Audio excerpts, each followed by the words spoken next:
G'day guys. All right, this is number 21. You'll notice after you've finished, all these models, we've 20 all the way through to 40, I think it is, are kind of like woodworky kind of joints, and then we move on to some woodwork projects.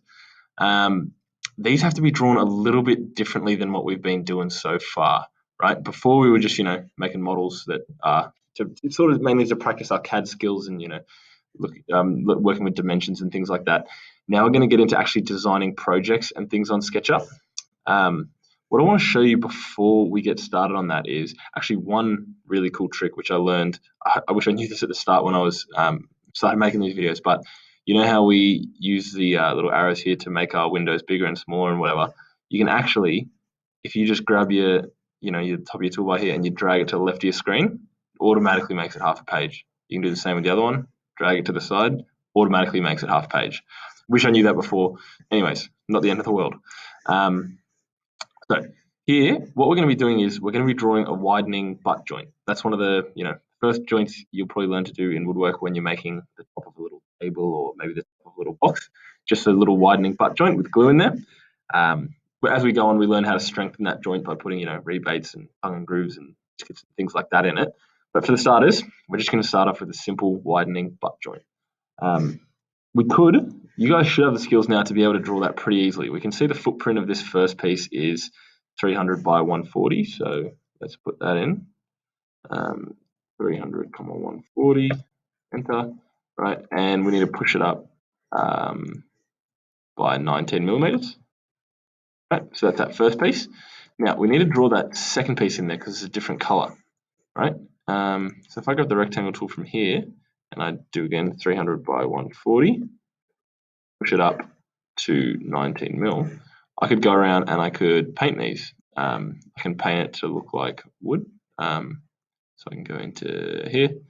I can choose this for my light timber. I can paint that all around, and I can use this for my dark timber. And that's more or less the same thing as the drawing here. However, this is not the right way to do it because when we're drawing woodwork projects in SketchUp, we need to be able to move our different pieces of timber around. If I grab the move tool here and click on this, see how it goes all weird, right? It won't actually let me move these two pieces of timber apart. No matter where I click, it just won't let me do it, right? It's never going to work if you draw it like that. The solution to this problem we've actually done before, and it's really, really easy. I'll delete this all so we can start from scratch.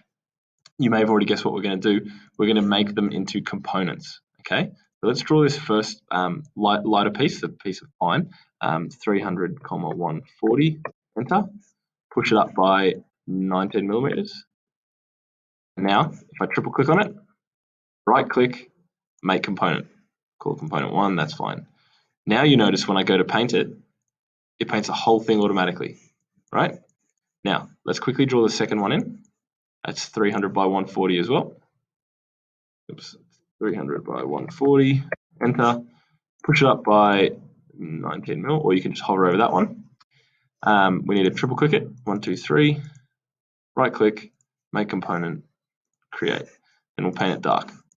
Now, it looks exactly the same as what we'd drawn before, but you will notice if I grab the move tool now, I can actually move these two pieces apart. I can move this one this way. I can, if I want, rotate them. They all work independently, okay? For all the rest of these drawings, everything we do here, everything needs to be drawn in their own components. You can't just leave them, drawn individually or it won't work. Such an important thing as we start moving along and doing all the drawings. Make sure you're drawing each different colored thing or each different piece of timber as its own component. When we get down to drawing, where are we? The pencil box and the mantle clock and things like that, like this project here.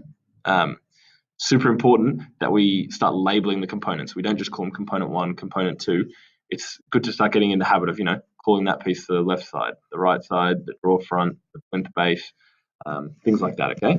But that's all we need to do for this drawing, number 20 it was. What was it called? Number 20, 21, sorry, widening butt. So let's save it the same way we always do. We didn't put any guides in, so we don't need to delete them. Where do I save all my stuff? Can't remember. CAD Activities, here we are. Number 21, widening Okay, then we can go File, New, and the next one is going to be the widening rebate. So more or less the same sort of thing, but we're putting a little joint in here to strengthen that joint. So I'll see you in the next video.